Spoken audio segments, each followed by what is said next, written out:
Hello, third grade. Miss Jordan here. I am here to read chapter 12 of The World According to Humphrey for our One School, One Book reading program that we're doing. So, chapter 12 is Peace Breaks Out, and this is following Humphrey's plan of unplugging the TV at AJ's house. So let's see what happens in chapter 12. Get your books out, get it ready, have your tracking finger ready to read and follow along with me, okay? We go. Early in the morning, Ty, Dealey, and AJ raced downstairs and played Crazy Eights. Later, they ran outside and threw a football around the yard. The Thomases were having breakfast with Bo when the phone rang. Mr. Thomas talked for a few minutes, mostly saying, that's fine.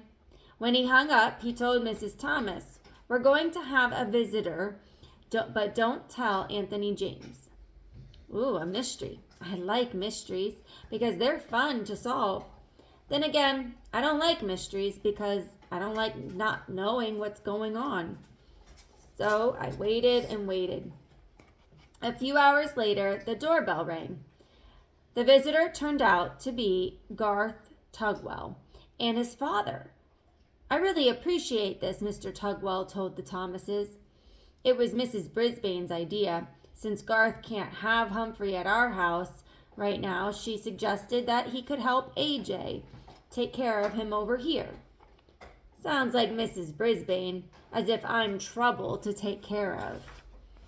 But Garth had been crying because he couldn't have me, so maybe she was trying to be nice. After Mr. Tugwell left, Mr. Thomas called AJ in. AJ ran into the room and practically backed out again when he saw Garth. "We have a request," said Mr. Thomas. "Shake hands, Anthony. Garth is here to help you take care of Humphrey." AJ and Garth reluctantly shook hands. "How come?" asked AJ. Garth shrugged his shoulders. "Miss Brisbane said to." "Well, come on, we'll clean his cage and get it over with," AJ said. The boys didn't talk much while they cleaned the cage, but they started giggling when they cleaned up my potty corner. I don't know why that makes everybody giggle. After they stopped giggling, they started talking and kidding around. They decided to let me out of the cage, so they took a set of old blocks from Dealey's room and built me a huge maze. Oh, I love mazes. When we were all tired of that game, AJ offered to teach Garth to play Crazy Eights, and then Ty and Dealey joined them in a game of Go Fish. Nobody mentioned the TV. Nobody shot any rubber bands. Later in the afternoon, the kids were all outside playing football. I was fast asleep until Mrs. Thomas came into the den with a broom and started sweeping. A minute later, Mr. Thomas entered. "What are you doing, hon?" "What does it look like? I'm sweeping." "You know all the snacking we do in here makes a real mess on the floor," she said. "Bo's asleep?" her husband asked. "Uh-huh." Mr. Thomas walked over to his wife and took the broom away from her. "Then you sit down and rest a spell, hon. I'll sweep. Go on, don't argue." Mrs. Thomas smiled and thanked him and sat down on the couch. Mr. Thomas swept all around the outside of the room, even behind the TV. Uh-oh. When he got there, he stopped sweeping and leaned down. "Well, I'll be," he muttered. "What's wrong?" asked Mrs. Thomas. "The TV is unplugged," he said. "It's unplugged." He came out from behind the TV, plug in hand, and a very puzzled look on his face. "But it couldn't have just come unplugged while we were sitting there watching. A plug doesn't just fall out," he said. "Plug it in, see if it works," his wife told him. Well, you guessed it.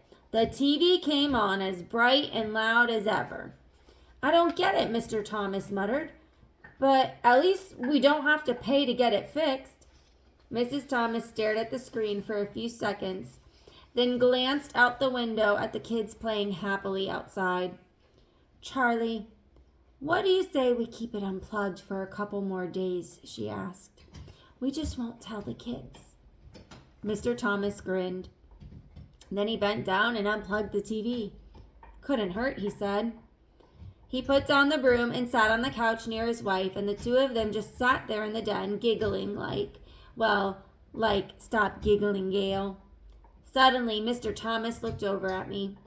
You don't mind a little peace and quiet, do you, Humphrey? No, no, no, I squeaked, and I promptly fell asleep. Things were a lot better when AJ, Garth, and I returned to room 26. No rubber bands flew through the air. Garth didn't trip anybody or make fun of anybody. That meant Gail didn't get in trouble for giggling. Heidi didn't get in trouble for speaking out without raising her hand because she wasn't trying to tell Miss Brisbane what Garth had done. But the best change was Saya, who did raise her hand every single day. One day she raised her hand to volunteer to stay in during recess to clean the chalkboard. Miranda raised her hand too. Mrs. Brisbane chose them both. Girls, I think I can trust you to stay here while I run this report down to the principal's office, Mrs. Brisbane told them. Of course she could trust them. Once the girls were alone, they began to talk. I really liked your singing, Miranda told Saya. Thanks. My mom and I are going to a musical version of Cinderella over at the college this weekend, Miranda continued. We have an extra ticket. Would you like to come with us? My mom will pick you up. Saya quickly turned to face Miranda. Oh, yes, I have not been to a play before. Miranda grinned. Good, I'll have my mom call your mom. Suddenly, Saya's face fell. Oh, better not. She's so busy. Give me your number and I'll have my father call your mother. Saya watched Miranda's reaction carefully. So did I. Cool. That was it. Miranda jotted down her number. Saya looked greatly relieved.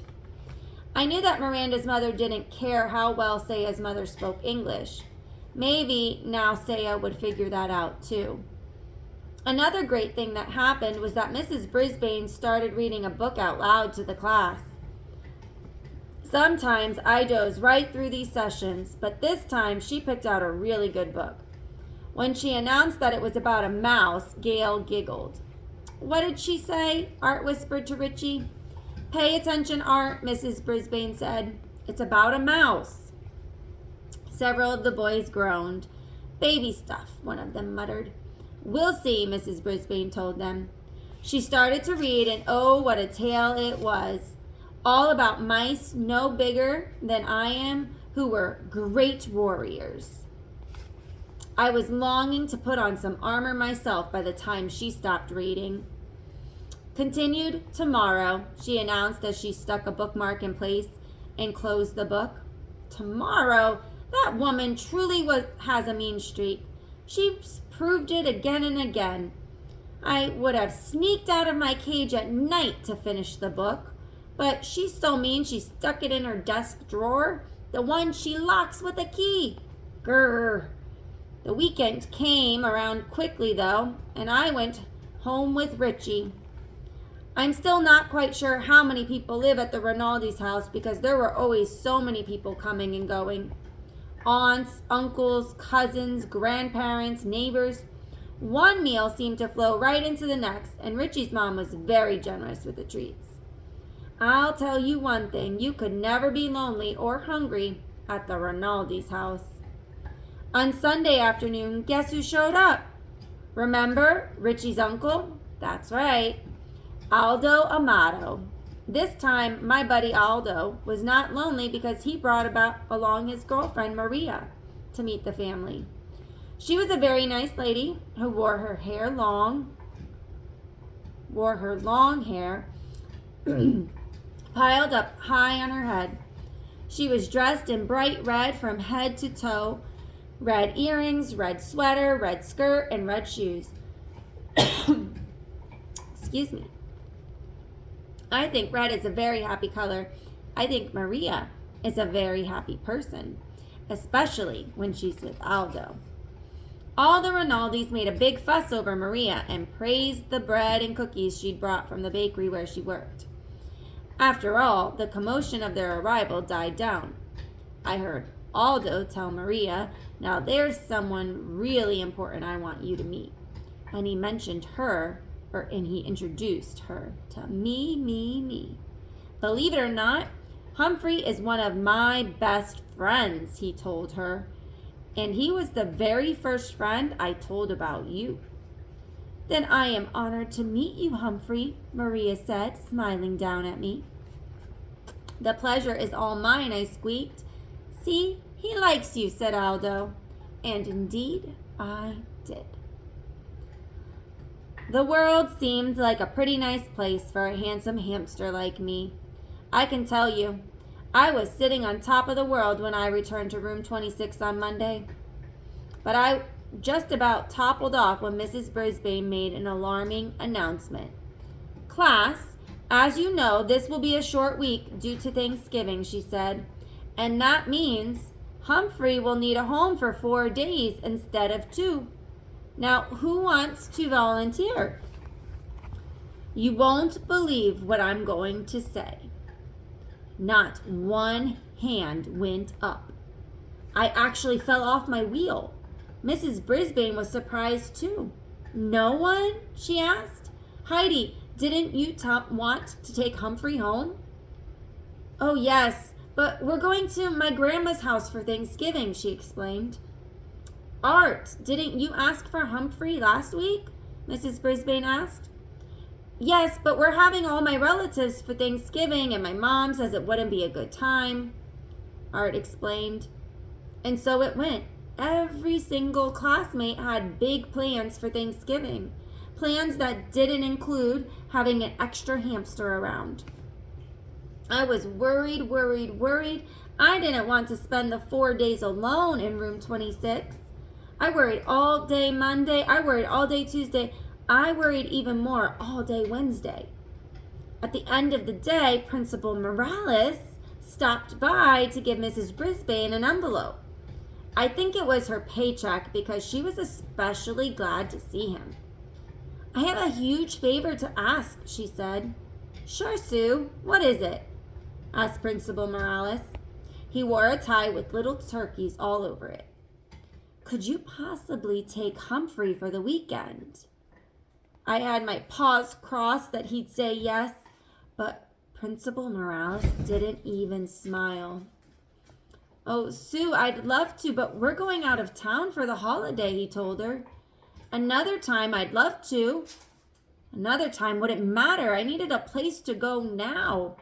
After the principal left, Mrs. Brisbane sighed and began gathering up her papers. Then she turned to me. Well, Humphrey, it looks like you're going home with me for Thanksgiving, she said grimly. My fate was sealed. I was going to the home of the woman who had once vowed to get rid of me for 4 whole days. And frankly, I was worried I'd never come back. And that is the end of chapter 12, where we have now tip 12, which says if you must leave your hamster with a caretaker, make sure that it is someone who you know and trust. And I would say that goes the same for any pet you have. Always make sure you know and trust that person before you leave your pet. Whew. So, chapter 13, Thanks But No Thanks, is our next chapter. We will see what this adventure looks like with him going to Mrs. Brisbane's house. And I'm hoping it won't be as bad as it might seem. So we have 3 more chapters to go, guys. Very exciting. There is a series of The World According to Humphrey. Inside your book, you can see all the different titles that you can read for other stories about Humphrey. So might be a good idea to look and see what other stories you might be able to find at your library, public library, school library, read online, and continue reading on about Humphrey even when we're done this particular story. So, hope you enjoyed chapter 12, and chapter 13 is coming up next. Thank you.